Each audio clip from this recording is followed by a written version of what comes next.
for the soul.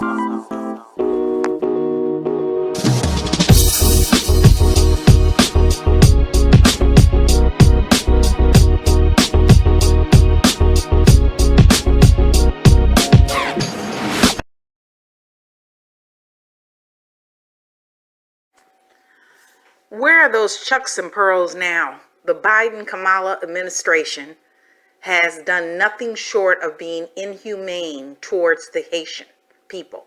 And clearly, it is because they're black. That's very obvious. Anytime you have the U.S. official envoy that is assigned now has just resigned due to inhumane treatment towards the Haitians, somehow you had a whole bunch of African Americans running out here voting for the Biden-Kamala Harris ticket. It was over like 90%.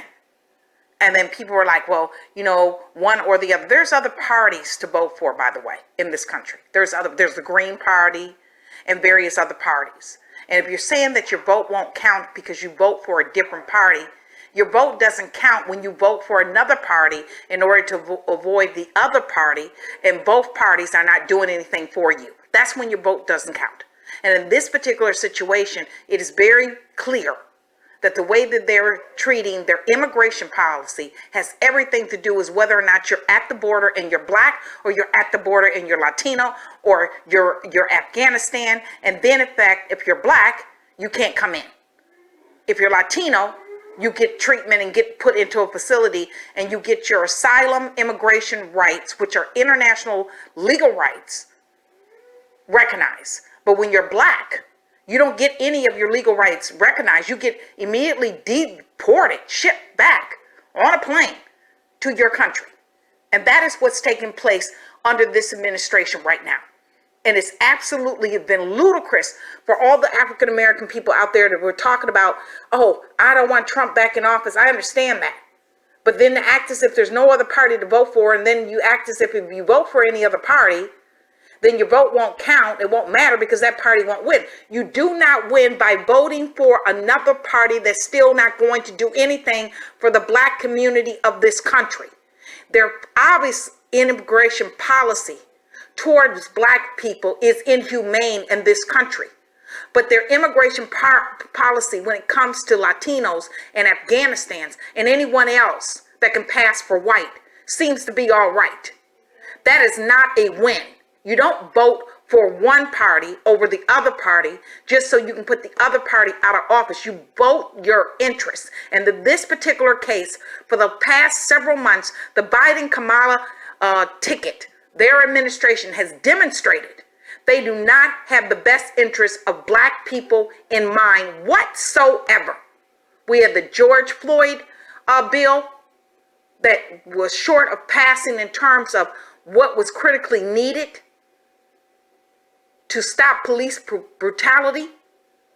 Then we have now Haitians at the southern border that they're abusing like we're in a plantation or in slavery times. But yet we're the chucks and pearls now. And we haven't even gotten through a year with this administration. Make this make sense. I'm speaking directly to the African American community, and I care less if you leave a comment or not. I don't care. Because the bottom line is this: you don't vote for one party over the other party when the other party is not promising you anything. You vote your interests, even if that interest, such as the Green Party, cannot win. Doesn't matter, does it? This particular administration in the past 9 months has not done anything beneficial for the black community, be it at the southern border or be it domestically, be it immigration policies that address the inhumane humanitarian needs of the Haitian people, or be it police brutality reform being passed properly to affect and protect black people in this country. So don't sit here and tell me that the Biden-Kamala Harris administration is apolitical. Don't sit here and say that we don't need to care about the Haitian community because the Haitian community doesn't care about us. That's an excuse, and it's a poor excuse. The bottom line is that they're treating those Haitians just the way they would treat us as African Americans in this country, and just the way that they do treat us. Look how they treated black people during Hurricane Katrina. Look back in your time capsule. Go back and think about it.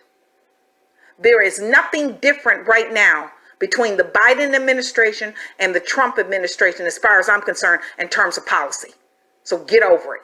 Where is Kamala Harris' chucks and pearls now? I want to know. Because I ain't seen them since she entered into office. And I knew Biden wasn't going to deliver either. This is utterly ridiculous and shameful, the way they're treating black people at the border. And they do not do the same for the Latino community. And obviously, they're not doing the same for the Afghanis. For the Afghanis, they've given them an allowance. They've arranged housing for them. Just because they supported, these Afghanis supported that long 20-year war in Afghanistan. Well, let me tell you something about support.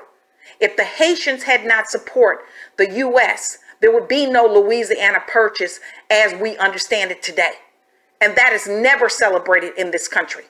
They never celebrate the Haitians. All they do is exploit the Haitians. All they do is talk about how poor the Haitians are. And that is a reflection of you as African Americans. It's not a reflection of the Haitians. There's nothing separate about that. When you enter into this country, I don't care if you're Haitian, I don't care if you're Jamaican, I don't care if you're from Nigeria, I don't care if you're from Ghana, I don't care if you're from the Congo, you become black. Period. And with that being said, where are those chucks and pearls now? That's all I have to say. Why should the black man in America concern himself, since we've been away from the African continent for 400 years, 300 or 400 years? Why should we concern ourselves? What impact does what happened to them have upon us? Number one, first you have to realize that up until 1959, Africa was dominated by the colonial powers, and by the colonial powers of Europe having complete control over Africa, they projected the image of Africa negatively. They projected Africa always in a negative light. Jungles, savages, cannibals, nothing civilized.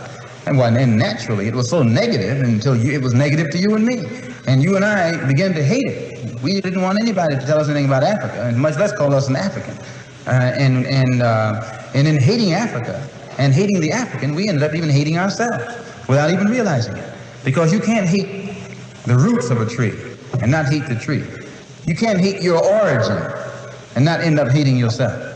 You can't hate Africa and not hate yourself. And you show me one of these people over here who have been thoroughly brainwashed, who has a negative attitude toward Africa, and I'll show you one that has a negative attitude toward himself. You can't have a negative attitude toward yourself, a positive attitude toward yourself, and a negative attitude toward Africa at the same time. To the same degree that your attitude, that your understanding of an attitude toward Africa becomes positive, you'll find that your understanding of and your attitude toward yourself will also become positive. And this is what the white man knows.